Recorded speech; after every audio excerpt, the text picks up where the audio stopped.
Questions presented by this impeachment inquiry are whether President Trump sought to exploit that ally's vulnerability and invite Ukraine's interference in our elections. What we will witness today is a televised theatrical performance staged by the Democrats. We'll begin by swearing you in. There appear to be two channels of U.S. policymaking and implementation, one regular and one highly irregular. By mid-July, it was becoming clear to me that the meeting President Zelensky wanted was conditioned on the investigations of Burisma and alleged Ukrainian interference in the 2016 U.S. elections. I heard a staff person from the Office of Management and Budget say that there was a hold on security assistance to Ukraine. All that the OMB staff person said was that the directive had come from the President. Do you swear or affirm that the testimony you are about to give is the truth, the whole truth? I became increasingly aware of an effort by Rudy Giuliani and others to run a campaign to smear Ambassador Yovanovitch and other officials at the U.S. Embassy in Kyiv. I became alarmed as those efforts bore fruit. They led to the ouster of Ambassador Yovanovitch. Do you swear or affirm that the testimony you're about to give is the truth? I have never met Hunter Biden, nor have I had any direct or indirect conversations with him. And although I have met former Vice President Biden several times over the course of our many years in government service, neither he nor the previous administration ever raised the issue of either Burisma or Hunter Biden with me. They shared baseless allegations with the President and convinced him to remove his ambassador, despite the fact that the State Department fully understood that the allegations were false and the sources highly suspect.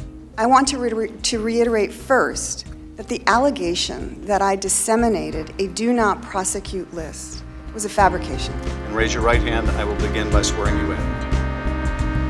It was improper for the President to request and to demand an investigation into a political opponent, especially a foreign power where there's at best dubious belief that this would be a completely impartial investigation, and that this would have significant implications if it became public knowledge, and it would be perceived as a partisan play. It would undermine our Ukraine policy, and it would undermine our national security.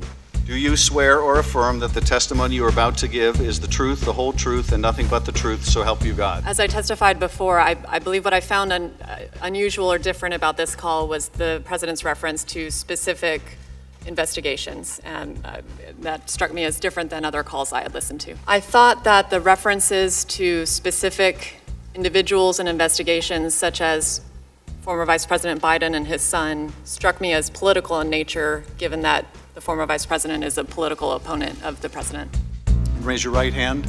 I will begin by swearing you in. At the one in-person meeting I had with Mayor Giuliani on July 19th, Mayor Giuliani raised and I rejected the conspiracy theory that Vice President Biden would have been influenced in his duties as Vice President by money paid to his son. I have known Vice President Biden for 24 years. He is an honorable man, and I hold him in the highest regard. I decided to tell President Zelensky that we had a problem with the information reaching President Trump from Mayor Giuliani. I suggested that he call President Trump directly in order to renew their personal relationship and to assure President Trump that he was committed to investigating and fighting corruption. Do you swear or affirm that the testimony you're about to give is the truth, the whole truth, and nothing but the truth, so help you God? Feared at the time of the call on July 25th how its disclosure would play in Washington's political climate. My fears have been realized. What did Ambassador Sondland say to tell you that he told Mr. Yermak? That the Ukrainians would have to have the Prosecutor General make a statement with respect to the investigations as a condition of having the aid lifted. And nothing but the truth, so help you God. The suggestion that we were engaged in some irregular or rogue diplomacy is absolutely false. Mr. Giuliani's requests were a quid pro quo for arranging a White House visit for President Zelensky. Mr. Giuliani was expressing the desires of the President of the United States, and we knew these investigations were important to the President. While the Ukrainians were in Washington at the White House, Mr. Giuliani was communicating with the Ukrainians without our knowledge. Mr. Giuliani was communicating with the reportedly corrupt Ukrainian prosecutor Lutsenko and discussing whether a Zelensky-Trump meeting was going to happen, again without our knowledge. When the president says, talk to my personal attorney, and then Mr. Giuliani, as his personal attorney, makes certain requests or demands, we assume it's coming from the president.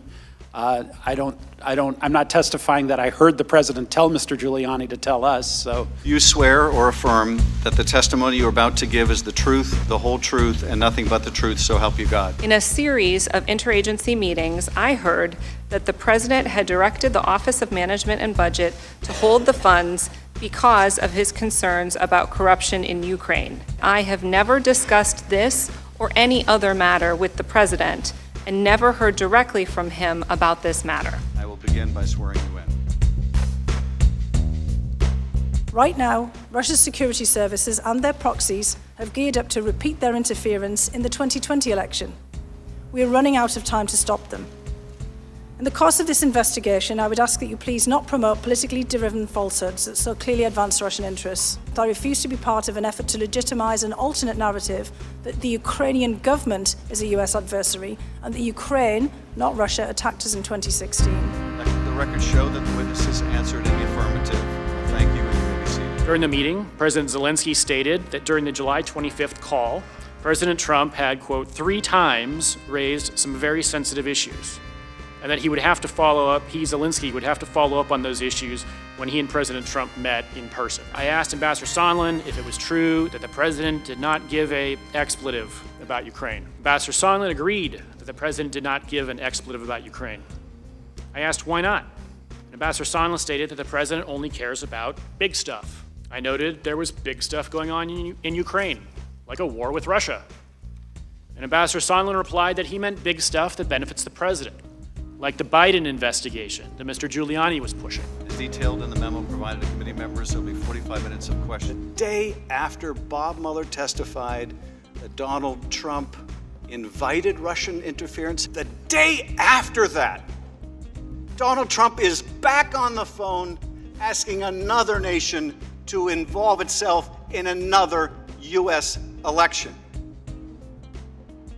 That says to me this president believes he is above the law, beyond accountability.